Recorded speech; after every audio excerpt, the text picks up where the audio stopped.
Hey guys, this is Robert Jean here in Oklahoma, and I thought I would share a little bit. I'm going to adjust my camera here. Share a little bit about sickness, illness, and doctors, nurses, and caregivers. I've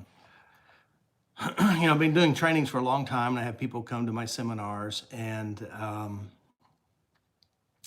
there's a large amount of what we call caregivers, doctors, nurses, people who are kind, and they're coming and they're sick. Chronic fatigue syndrome, chemical sensitivities, chronic back pain, chronic pains, chronic stomach issues, body hurts. And these are people who are coming from the healing industry, such as nurses, doctors, chiropractors, people who are kind, caring people, and they're coming and they're sick. But why are they sick? What is the nature of illness, and why these caregivers who are, who've dedicated their lives, who are there training and they're there to help take care of people who are also ill, why are they getting sick, and why are their illness getting even worse? And that's the $1,000,000 question, really. How does illness work? Why are we getting sick? Why are caregivers, people who are supposed to be the helpers and the healers of the world, and they're sick too? And that's also, you can also look at modalities, healing modalities, preachers, teachers, people who create processes and healing processes, techniques. Why are they sick too? And let's talk about, because I've been exposed to the people who do energy work and energetic people. Why are they sick? Now, let's kind of look at the nature of illness. First of all, why are we ill? What's the purpose of illness? What's the purpose of pain? How the brain works, basically, it captures information, it captures experiences, and then it takes these experiences, organizes within the cortexes, such as visual, auditory, kinesthetic, taste, and smell.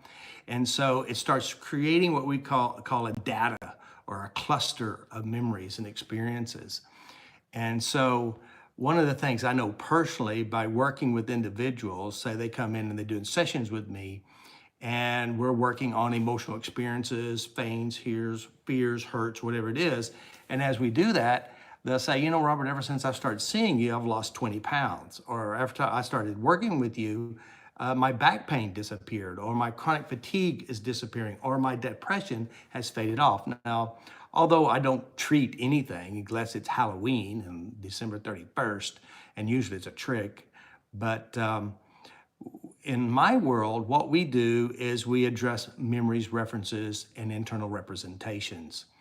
And so when they come and see me, I just say, okay, what are the unpleasant memories and experiences, fears, hurts, and pains of your past? And that's from childhood all the way up to currently.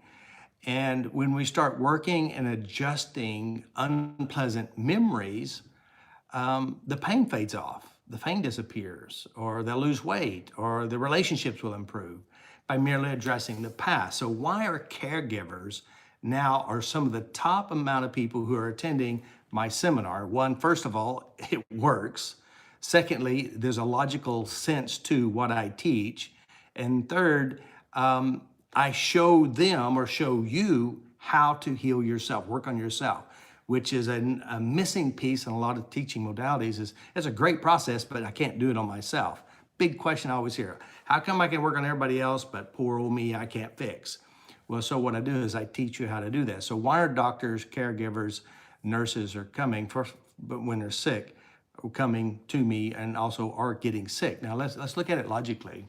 Usually a caregiver, which are kind people who want to make a difference in the world, who's understanding, maybe a bit empathetic, and then they want to help people because they create value from this. And so they helping people, but the problem is what motivates the helper to help? It means, are you motivated by pain? Is it motivated by passion, love, and kindness? What is driving you to help someone? And just like the doctor I worked with, and she says, I'm very depressed and I'm very suicidal. I said, why? She says, because I'm not doing my job good enough. I said, well, how do you know? I said, people are dying. I said, well, first of all, let me help you understand something. People always die. That's a part of life. And no matter how good of a job you do, people are going to still die. You have a rule inside your head. If people die, you're not doing a good enough job. And there's too many people out there trying for you to save. So you've got to change your belief system. And so she's driven by pain to help more people, but the pain is actually making her sick.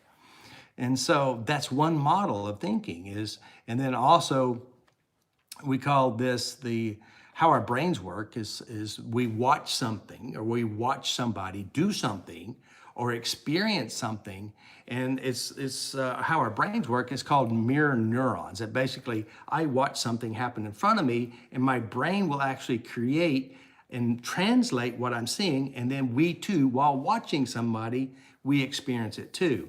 And so if you're a doctor or a nurse or an oncologist and you see all these sick people or even a psychotherapist or a counselor, all these sick people come in and they tell you their stories and you witness them die, your brain actually captures this data and it'll organize it and make it a part of you. And that's the bizarre thing. But then you start being motivated by even what you witnessed and from your experiences, and especially those people who are coming from an abusive childhood experiences where they were physically abused or emotionally abused or sexually abused, and then they still want to be helping people. If these memories are not changed and they're still sitting in the background of your unconsciousness, these memories will make you ill.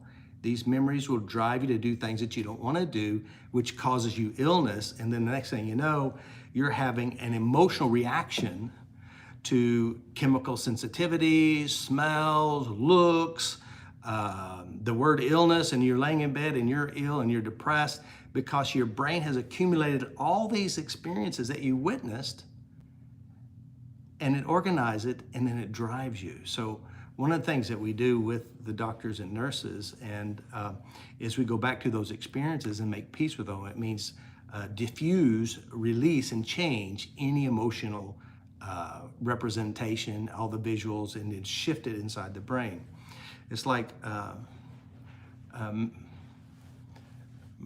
think her calls May. She's an oncologist, and of course she works with cancer patients, and her testimonials here on Mia, that's her name, Mia, is she's an oncologist, and she shares here, and she's got a testimony where, you know, she works with people with cancer, and one of her friends was her dear friends, and she has cancer. She said, "Why do you have cancer?" And she said, "Because I want to teach my husband a lesson." So there is a weirdness to cancer too, and of course there is scientific research showing that you know, within 18 months, after 18 months, cancer could set in. And so here it is, she's going through a divorce, Mia is, and she said, "Robert, I need help because I know the emotions do impact my health.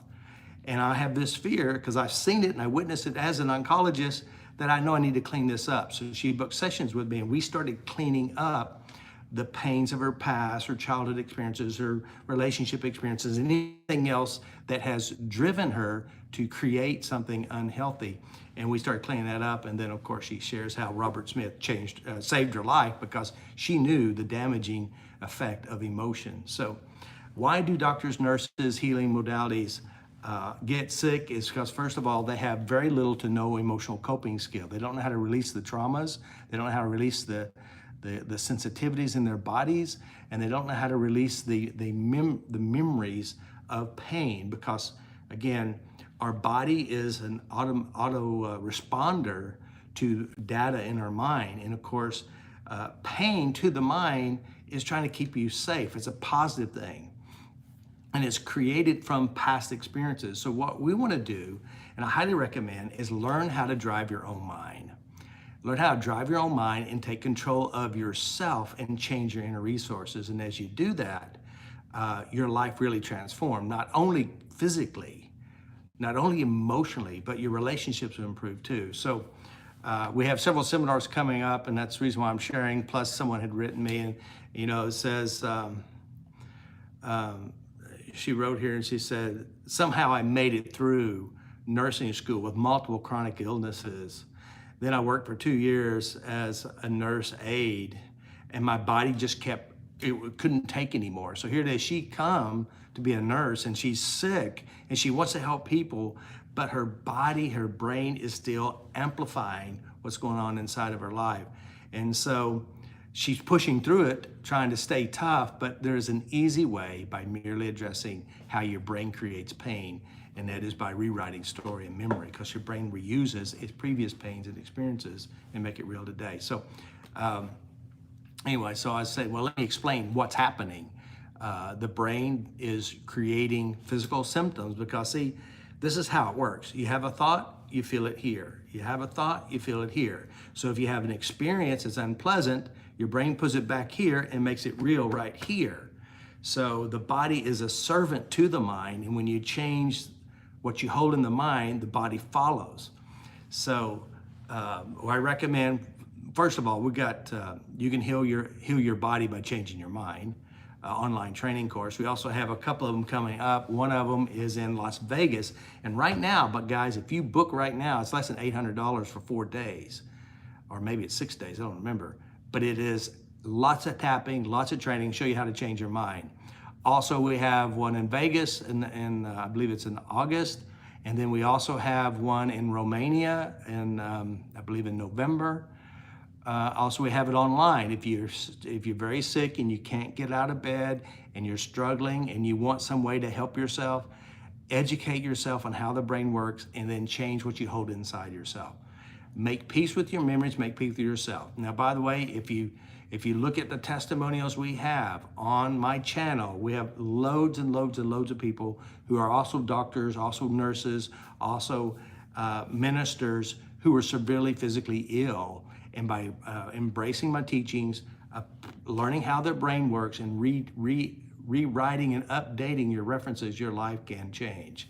So anyway, I want to welcome you. Take the course. It will change your life. Your family deserves it. You deserve it. And it's time to actually start living your life in a better way. I should do pictures of before people start level 1 training and after, and you'll see total different people. Their life is better, they have more power, and they're creating their life of their dreams. So I just want to welcome you to your tactics, FasterEFT, and start investing in yourself, because you deserve it, and so does your family. Be a good example for them and be a good example for yourself. Love yourself, like yourself from within yourself. And what you hold within yourself, you get more. So this, Robert, peace, like yourself. And